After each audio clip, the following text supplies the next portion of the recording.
맞습니다. 예, 감사합니다. 네, 많이 또 시장에 주목받는 엔화 환율, 달러엔 환율은 현재 동경환시 104.24엔, 어제보다는 0.1엔 정도 하락을 하고 있습니다. 달러 강세가 되게 되면은 엔화 약세가 되고요. 그럼 달러엔 환율은 오르죠. 한때 105엔을 넘어서기도 했다가 또 한때는 102엔대로 급락하기도 했다가 출렁출렁거리고 있는데 현재 104엔대에서 움직임 동향을 보여주고 있네요. 엔화와 비교되는 N1 재정 환율은 어제보다 1원 23원 정도 떨어집니다. 1017원에 호가들이 나오고 있습니다. 뭐 한때 1000원 또 깨졌었는데 그러면서 자동차 관련주에 대한 영향이 분분했죠. 수출 관련 기업들 얘기도 많았었는데 1017원, 대략 한 1020원대 안팎에서 N1 재정 환율은 좀 움직이고 있을 것 같네요. 일본 동경 증시 니케이 225 지수는 93엔 하락한 15,654엔으로 현재 개장 초반 나타내고 있습니다. 이승훈 대표님, 주식 현물 우리 시장으로 다시 돌아와서 뭐 특징적인 모습이 좀 더 포착되는 것이 있나요? 오늘 뭐 특징주는 뚜렷하진 않은 것 같은데 전북 지역에 AI 조류독감이 또 발생을 해서 닭고기 관련주 얘기가 있네요. 예, 뭐 일단은 닭고기 관련주들 급락하는 모습, 급락이라기보다는 좀 하락에 대한 모습을 보여주고 있고, 뭐 전형적으로 뭐 수산주들 뭐 상승에 대한 모습 보여주고 있고, 거기다 뭐 대한유판, 파루 전형적인 테마주들이죠.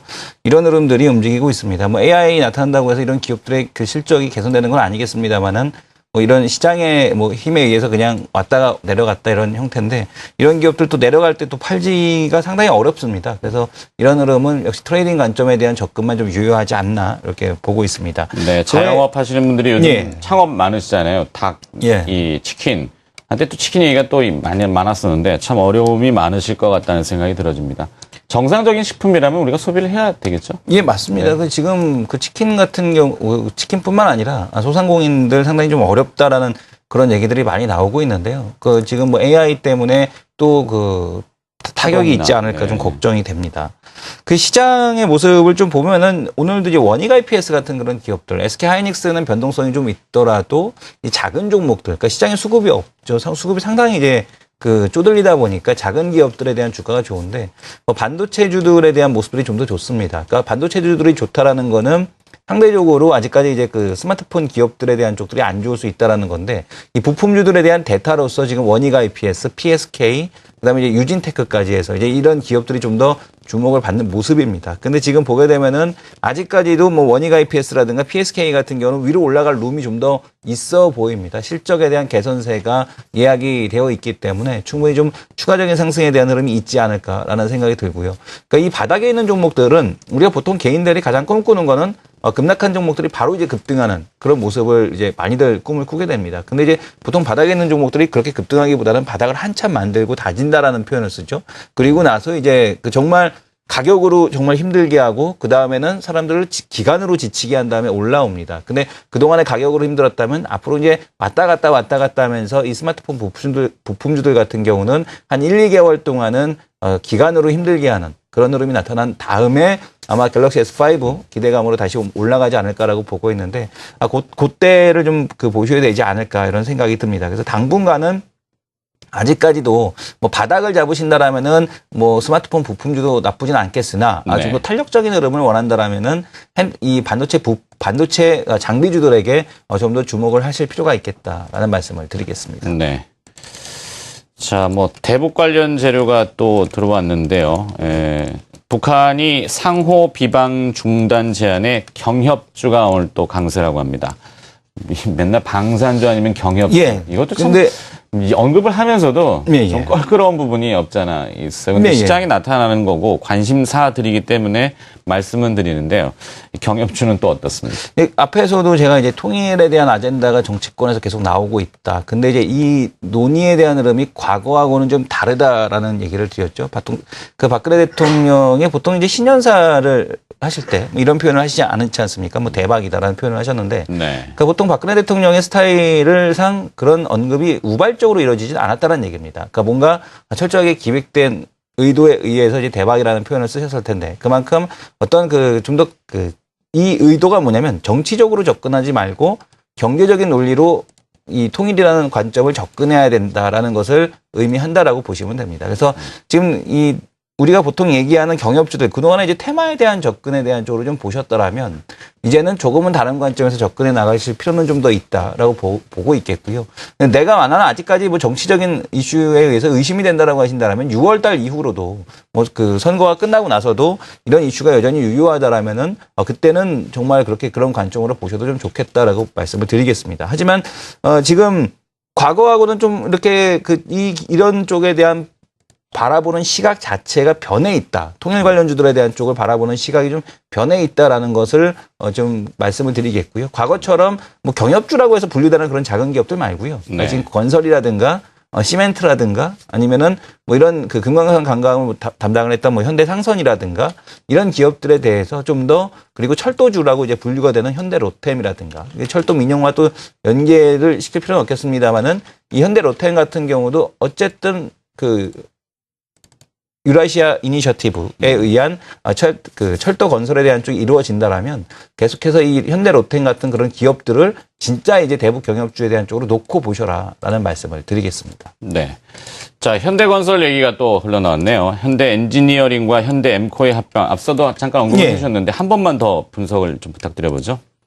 예, 현대건설과 현대건설이 지금 뭐 현대엠코, 현대 지금 엔지니어링 합병을 두고서 다른 회사들끼리 합병을 하는데 벌써 지금 현대건설을 두고 그 소랑설레 말들이 많습니다. 근데 이제 올라갈 때는 영향 없다라고 했다가 올라갔다가 또 내려갈 때는 또 기업 가치가 또 하락을 할 것이다. 또 현대건설과 현대 엔지니어링은 플랜트 기업이죠. 삼성 엔지니어링과 같습니다. 예, 플랜트를 담당을 하고 있고요. 현대 기업 그 계열사들에 대한 이제 공장을 지어주는 이제 그런 흐름이라고 보면 될 것 같고 현대 엠코는 이 건설 부분을 담당을 하고 있습니다. 그래서 이 두 기업 간의 합병이 과연 시너지가 나겠느냐. 뭐 삼성물산과 삼성 엔지니어링도 분류가 되어 있죠. 뭐 그런 모습이라고 보면 될 텐데 이 두 기업이 합병을 한다는 겁니다. 근데 합병할 이유가 별로 없는데 왜 합병을 할까? 그 이유는 뭐냐면 현대건설과 다시 합병을 하겠다는 얘기입니다.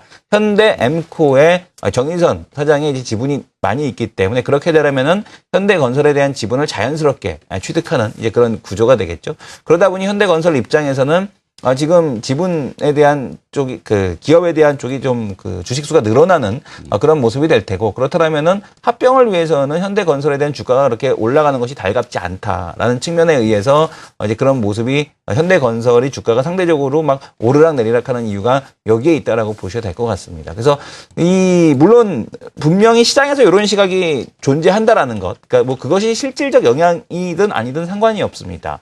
그런 쪽으로 바라보는 시각이 존재한다라는 것은 그 주식의 기업의 주가가 올라가는데 방해 요소가 될 수 있기 때문에 뭐 다른 어떤 대안에 대한 기업이 있다라면 충분히 다른 기업으로 교체하는 것도 시장의 대안에 대한 요인이 될 수 있겠다. 특히 올해 같은 경우는 건설주에 대한 환경이 어느 때보다도 과거 한 몇 년간 어느 때보다도 좋은 환경이 있기 때문에 뭐 교체할 수 있는 그런 기업들이 상당히 좀 많이 존재한다라는 측면으로 접근을 해 나가셔야 될 것 같습니다. 네. 자, 시장에서는 이제 한때 그 M&A라고 하는 것이 큰 또 이슈가 많이 됐었는데 요즘 다시 또 M&A 얘기가 나왔네요. 일동제약이 녹십자의 적대적인 M&A 가능성, 가격 제한폭까지 지금 급등을 했고 상한가의 매수 잔량이 거의 천만 주네요. 뭐 이런 일도 있을 수 있겠구나라는 생각인데 한번 또 얘기를 해주시겠습니까? 예, 뭐 제약업계에서 충분히 뭐 가능한 그 일이라고 보고 있고요. 그리고 그 지금 기업에 대한 그 지분에 대한 구조를 보게 되면 녹십자 홀딩스가 이미 일동제약에 대한 지분은 15%를 보유를 하고 있습니다. 그래서 적대적 M&A에 대한 쪽이 충분히 좀 가능하다라고 보고 있고 지분 구조가 뭐 CMJC가 지금 보게 되면 37%를 보유하고 있기 때문에 2대 주주, 3대 주주 간의 어떤 그 거래라든가 아니면은 밑에 있던 다른 이제 지분을 보유하고 있는 그 대주주들 간의 어떤 그 의견 교환에 의해서 충분히 지분 싸움이 날 수 있는 그런 구조라고 보셔야 될 것 같습니다. 근데 이제 녹십자가 이제 적대적 M&A 가능성에 대한 쪽은 나오고 있는데 뭐 녹십자에서 아직까지는 뭐 확인을 해주지는 않고 있기 때문에 좀 아직 그 접근하기가 조금 쉽지는 않다라는 말씀을 드리도록 하겠고 아마 그 보유하고 계시는 분들만 뭐 900만 주에 대한 잔량이 있기 때문에 보유하신 분들의만의 어떤 그 잔치가 아닐까라는 생각을 합니다. 네, 뭐 이런 일들이 좀 왕왕 나와야 물론 주가가 이상한 급등을 보이면은 안 되겠습니다만 이런 재료들도 좀 나와야 활성화가 좀 되지 않겠나라는 생각입니다. 자, 그 밖에 이제 포인트를 한번 쭉 또 훑어봐 주셨으면 좋겠는데요. 조용한 가운데 이제 개별 기업들이 조금 나오고 있습니다. 예, 포인트 예. 좀 잠깐 정리해 주시겠어요? 오늘 그 하나 못 짚어드린 게 이제 포스코 건설 철강주인데요. 철강주 같은 경우는 여전히 뭐 그 새로운 이제 회장에 대한 지명 얘가 나와서 좀 안정적인 모습을 보여주고 있습니다. 기업에 대한 변화에 대한 가능성 얘기가 나오고 있는데 이 철강 쪽은 현대기아 아까 그 지금 철강 쪽에서 가장 큰 고객이죠. 이쪽이 이제 현대제철에 대한 쪽으로 좀 물량을 많이 가져갔기 때문에 이쪽을 좀 보실 필요 있다라는 말씀을 드리겠고 큰 흐름은 그 외국인들이 적극적으로 시장에 들어올 수 없는 흐름입니다. 그러니까 제한된 시장에 대한 흐름으로 보시면서 접근하셔라. 종목 장세에 대한 쪽이 계속 나타난다라는 말씀을 안타깝지만 계속 반복해서 드릴 수밖에 없을 것 같습니다. 네. 지수보다는 종목, 개별 기업 시장 이걸 계속 바라보고 계시군요. 자, 개장 전후부터 쭉 함께 해주셨습니다. 트리플 플러스 이승원 대표가 오늘 금요일 수고를 해주셨네요. 고맙습니다. 예, 감사합니다.